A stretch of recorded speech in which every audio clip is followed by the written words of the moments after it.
So going back to what you said you don't have a university degree, but you are obviously a very successful man. So do you think that college is necessary then to become successful? Like, No. no, right. To become financially successful, intelligence is, but an education isn't. My father used to say you can buy an education, but you cannot buy intelligence.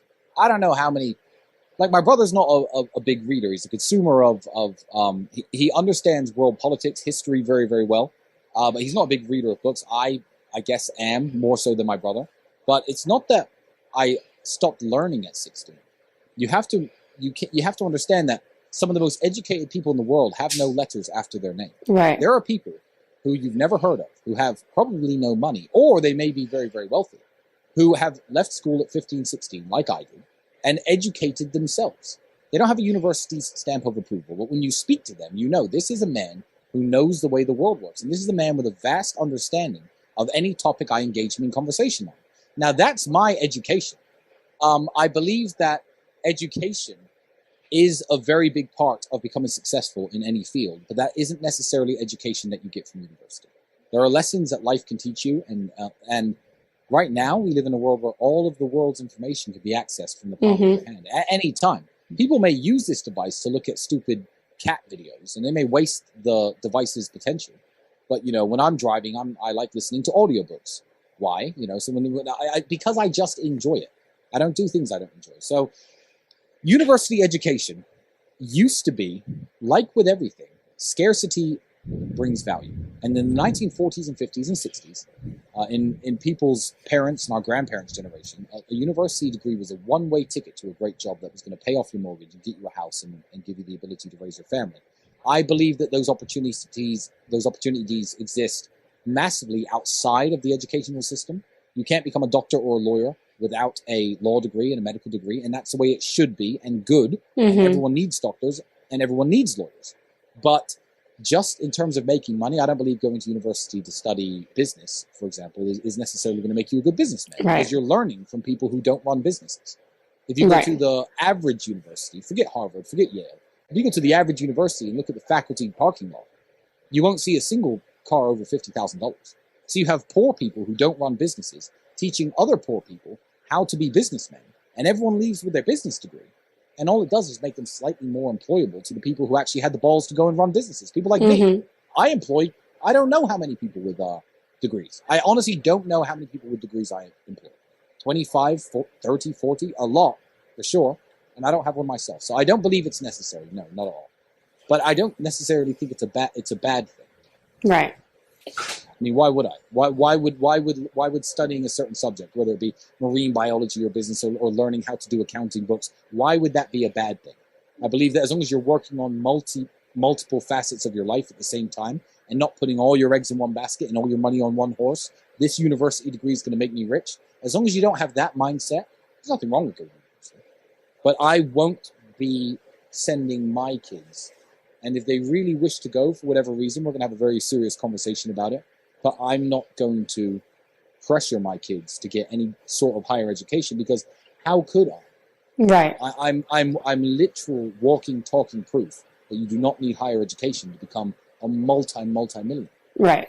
So, yeah, to pressure your kids into stuff. It's funny you said that. This boy right here, his name is Aurelius Mark, after Marcus Aurelius. Marcus Aurelius. Yeah. And my dad's he's name gonna is have Mark. a little pressure on him about being an emperor and such. I feel like that's good pressure.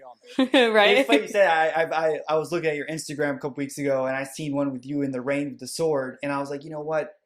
People would make fun of me if I did that, and people have made fun of me a lot in life. But if I had millions of dollars, no one's going to say a word about that picture, and that's what I was thinking about. Yeah, it would look badass. I wouldn't necessarily say it's the millions of dollars. I would say that I have been, for a lot of my life, a warrior. Mm-hmm. I believe that, and you obviously like Roman history, and good, I do too. We can go down the rabbit hole because I love it. I mean, my favorite battle of all time, my second favorite battle of all time, is the Battle of Watling Street, which was fought in England. It was very one-sided. Anyway, let's not get into that. But I believe that the photo of me with a sword, I looked like a warrior because I'm built like a warrior, because I was in fact a warrior for most of my life. Yeah, the gladiatorial games no longer exist. People are no longer fighting with swords, but to get in there after 10 weeks training for $100 and face another man your size. And people get hurt all the time. They die all the time. My nose has been broken 3 times. I've broken ribs. It's a very dangerous thing to do. So I would say the fact that I'm a warrior is why no one would necessarily laugh at that picture. But people still laugh at that picture. Yeah. And I like the picture. I do too. I like it, and I don't care who laughs. You know, it's fine by me. That's been my biggest thing to overcome being on the internet like this, is just like worrying about what other people have to say about me. I know, and it only has. The bigger we get, the worse it gets. People will come at you the way you can say one little tiny thing about how you parent your kids and you're the worst parent ever. And oh no, absolutely. And it's just bizarre. Oh, and it gets dark. Oh, I hope your kids get taken away from you. Yeah. Your dead father's in hell now, rolling in his grave. Like, it gets really dark. And you're like, who raised you? If you're gonna do this, you need to develop the thick skin. You need to, but for sure, it's good because the more popular you get, the less it means. There was probably a time, maybe 10 years ago, where if someone wrote something on my comment section, I had 2,000 followers. Well, maybe 8 years ago, 2,000 followers or 1,000 followers, and people would write aggressive things on my comment section. Oh, you think you're all this and that because you just bought a nice car? Fuck you. And I'd engage with them, and I'd be like, well, actually, you do get over it very quickly. And you will get over it very quickly, especially given the size of your channel, because the volume of hate, especially after having someone like me, you're going to get hundreds of messages. You can't read them all. I don't look at the comment section on my pictures. People think I'm going to spend 25 minutes of my day typing out a really long, really aggressive message that's going to upset Tristen Tate. What they don't understand is I will never read their message. I've just stolen 25 minutes of their life that they will never get back. And the message will never be read. There will be other people in my comment section arguing with that person, telling them that they're wrong. I don't need to engage. Right. And, you know, as the hate comes in faster and thicker and you realize that none of it does any damage to you, it's just easily brush it off. I don't care what people say. And people say the worst shit in the world. Oh my God, yeah. Yeah. Though, especially, the ones who don't have the profile picture, too. Oh, of course. It's them. They'll be like, I hope your baby dies. You're like, what the fuck? Yeah, exactly. But let me tell you why those messages are a compliment. So this is going to fuck with you. So let's say, I hope your baby dies, because I've had that one. So you might get that one. So the fact that there's this old adage, it's better to be feared than respected. And I don't necessarily agree with that, but I like, the idea that no one has ever said these things to my face is a testament to who I am. People fear me. People are not going to come up to myself and my brother. I'm 6'4". He's 6'3". We're big men. I'm 110 kilograms. No one's going to come up to me and say, hey man, I hope your baby dies. That's never going to happen in a million years. So when it comes from an anonymous profile that they've newly created, they've gone out of their way to spend their time and their energy to stay anonymous, to make sure I don't know who they are, to say it, I don't read the message. I read the profile. I'm like, you fear me. This is good. I don't care that you don't respect me. You've just complimented me by making this new profile, deleting all the activity on the account, not following anyone besides me so I don't find out who your family members are. You fear me to the point where you don't want to say anything negative. If there's a chance, I'll find out who you are. Thanks for the compliment. And I won't even reply, but it will make me smile. So those messages are a compliment if you know where to look. You have to read between the lines. Right.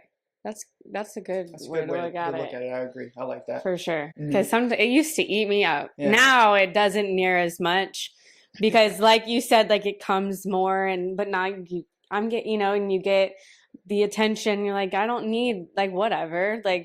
And all they want is a reply. Yes. All they want is they want you to keep going. So yeah, it's going to bother you a lot less, and you're probably going to get some for having me on this podcast. But I'm going to ask you a question because you're this is the first, I guess, episode of your live interview podcast. I'm flattered to be on as a guest. I have questions for you that I could answer myself, but I'm curious on your take. Oh yeah. You have daughters, and you live. Which city do you live in? No, you can't tell us. State. Florida. Florida. Okay, you live in Florida in the United States. Now, I hang out in Florida in the United States. What is, to put this in a very polite way, what is your strategy to prevent the negative aspects of Florida culture from infecting your kids? We have obviously been blessed with a position to where we can raise our children. We are very selective on their school. Adeline is 4 years old, and she's in STEM-based. Yeah, she's in a science, technology, engineering based, very prestigious Right.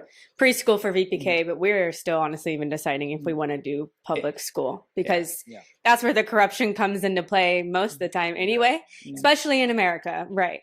But I guess we really haven't had the opportunity to deal with that because they're so young. You know Yeah. what I mean? And when I think about it, I'm like, oh my God, like when they become teenagers, what am I going to do? But my parents are still together. They're great. Everything I am is because of them. So a lot of what they have taught me and everything really instills in my children. Obviously, I put a twist on it because there's some things I'm like, why'd you do that? I'm not going to do that with my kids. But when it comes to my girls, I just worry so much about like them focusing on boys, for example, instead of like just being a good person and being a good woman and all of that. But I think that the main thing I'm going to try to do is just be the example myself, because how else are they going to learn? I can tell them all I want to be like this, but if I'm like something else, they're going to be like, well, why would I be like this? Because you're not. Children do as you do. Sometimes I take advantage of how like much I am in my kids' life. Like we're there when they wake up, when they go to sleep, they hardly ever see anyone else. Like we're the most influential people in their life, and it's rare. And we do have the roles in our family. You know what I'm saying? She's the caregiver. She takes care of, like, I change diapers on a rare occasion type thing. You know what I'm saying? Just when she can't or she's out of the house. You know, I'm always in my room, you know, trying to grow our thing, you know, and she's the one that's in there wiping their nose and taking care of them. And you know what? And I believe that's a very healthy way to raise a family. I myself, I will say this publicly, I have never changed a diaper. And I plan to have more kids, and I don't plan to ever. It's fine. You know, yeah, it's a very important part of raising kids, obviously. But so is, you know, keeping bread on the table and keeping a roof over everybody's head. I feel like that's what I'm good at. I don't want to mess up my soup.